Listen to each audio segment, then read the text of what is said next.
merci d'être avec nous. On entre directement dans le vif du sujet. L'opération israélienne à Gaza en riposte aux centaines de tirs de missiles du Hamas entraîne, on le sait, une pression diplomatique critique aussi, et parmi les plus agressifs, sans aucun doute, celle de Recep Tayyip Erdogan, le chef du gouvernement turc, a fait référence au nazisme ces derniers jours. Et on pourrait croire en entendant que les ponts sont coupés tout simplement entre son pays et Israël. Eh bien, on va le voir, la réalité économique est tout autre. Joanna Citroën. Israël terrorise la région. Israël commet un véritable génocide. Génocide, une accusation incendiaire utilisée par le Premier ministre turc pour qualifier l'opération militaire de Tsahal, en réponse aux nombreuses roquettes tirées depuis la bande de Gaza. Quelques jours plus tôt déjà, il comparait la mentalité israélienne à celle d'Hitler. Un rapprochement qui s'appuie pourtant sur de fausses rumeurs. Une femme israélienne a déclaré que les mères palestiniennes devaient être tuées aussi. Et elle est membre du Parlement israélien. Quelle est la différence entre cette mentalité et celle d'Hitler? Pourtant, malgré cette position farouchement anti-israélienne, les relations commerciales entre les deux pays n'ont jamais été aussi bonnes. Le volume des échanges entre Israël et la Turquie a dépassé les 5 milliards de dollars en 2013, contre 3,4 milliards 5 ans plus tôt. Et la tendance semble se confirmer en 2014. Au premier trimestre, les exportations d'Israël vers la Turquie ont augmenté de 25% par rapport à l'année précédente. Principalement des produits chimiques, du plastique, mais aussi du caoutchouc. Même constat pour les importations de produits turcs en Israël, en hausse de 21%.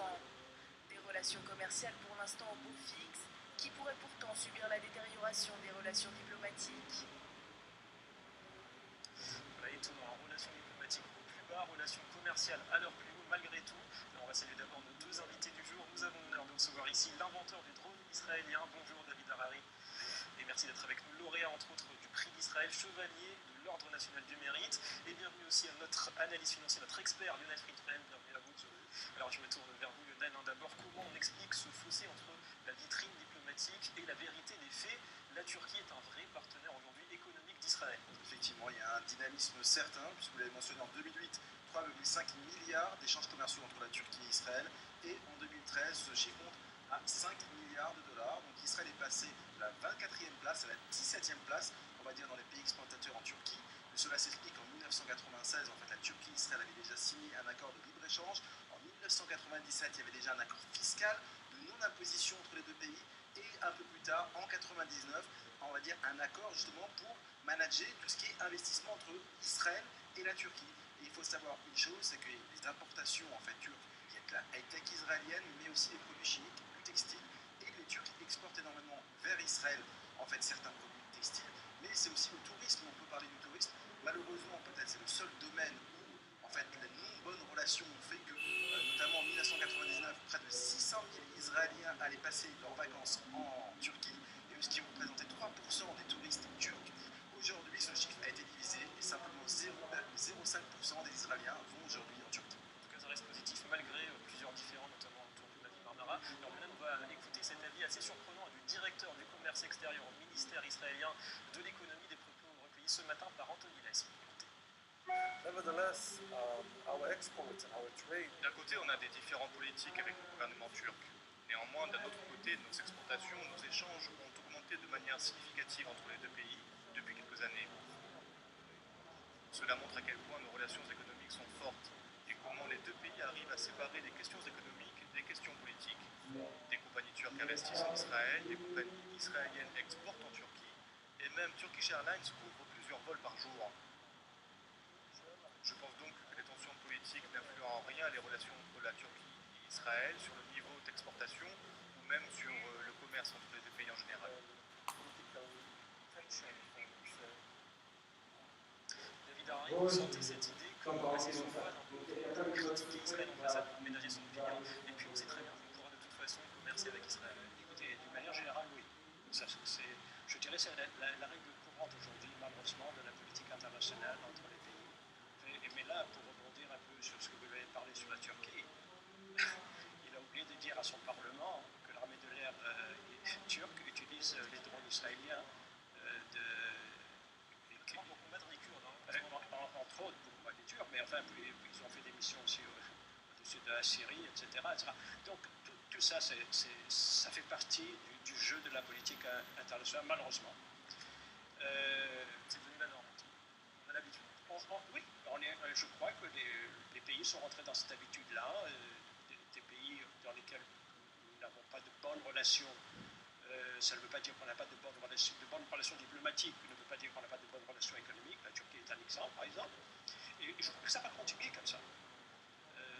C'est l'officiel et l'officieux. Alors justement, on va écouter un autre extrait au sujet plus globalement de l'impact du conflit en cours sur le commerce extérieur, enregistré là aussi ce matin.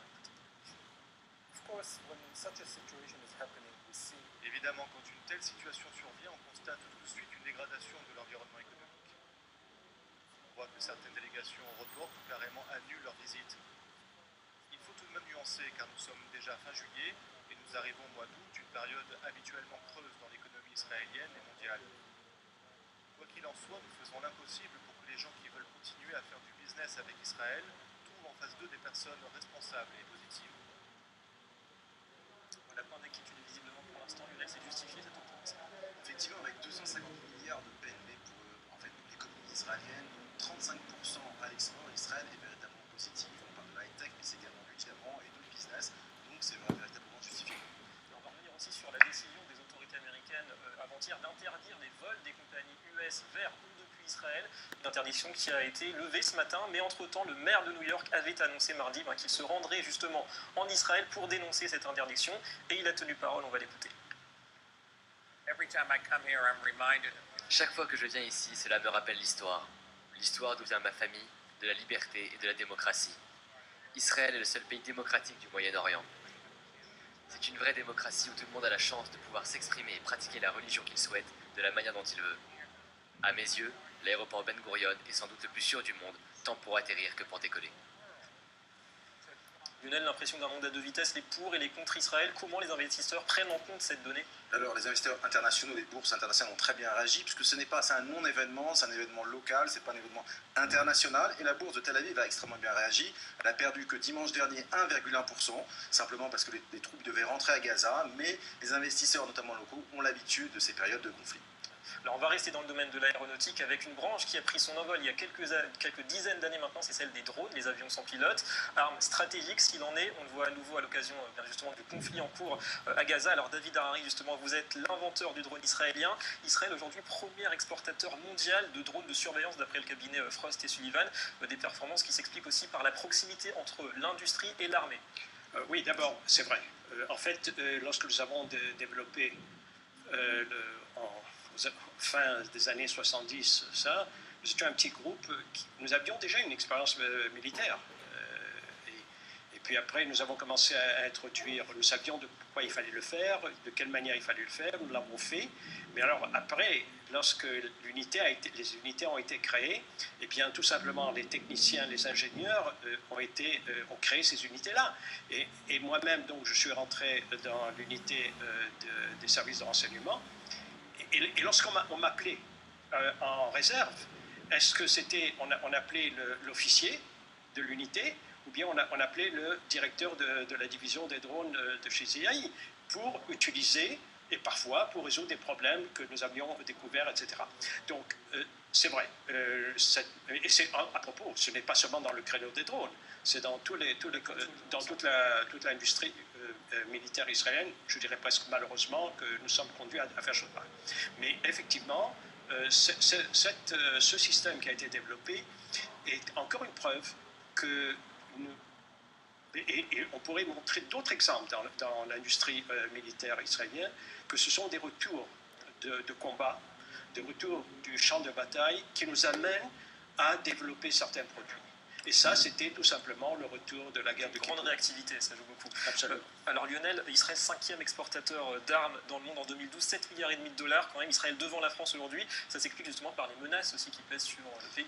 Effectivement, et c'est 7% de part de marché mondiale. Les parts de marché ont doublé en 10 10 ans, et ça s'explique surtout, c'est qu'il y a un tissu industriel important en Israël, plus de 150 sociétés dans l'aéronautique, dans la défense, et qui sont, en fait, il y a 4 champions nationaux. Il y a Israeli Aircraft Industry, Elbit System, Israel Military Industry, et puis Elbit System également. Pour donner une ordre d'idée, IAI fait un chiffre d'affaires de 3,5 milliards, en fait, appartient à l'État. La seule société qui est cotée en bourse, Elbit System, qui fait à peu près 3 milliards de chiffre d'affaires, et appartient à M.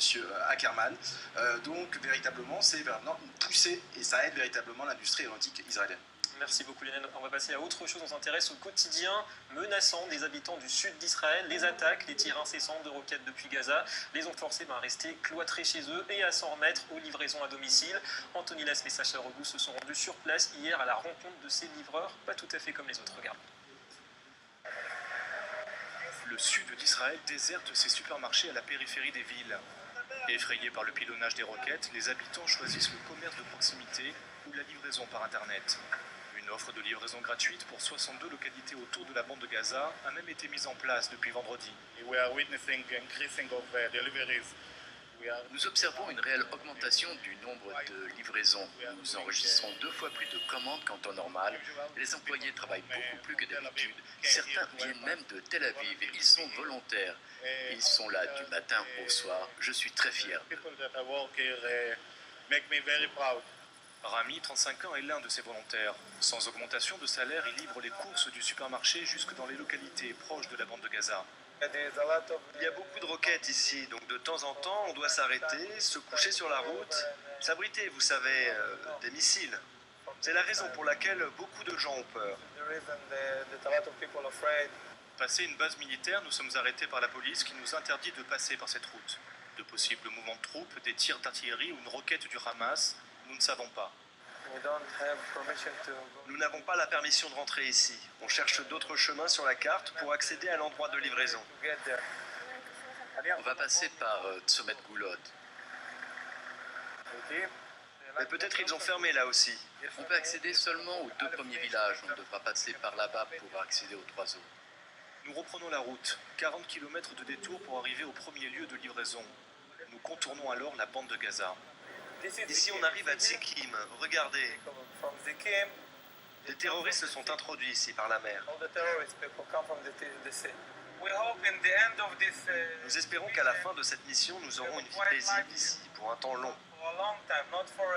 Parce que même s'il y a un cessez-le-feu, les missiles ne s'arrêteront pas de tomber ici et menacer la vie des gens.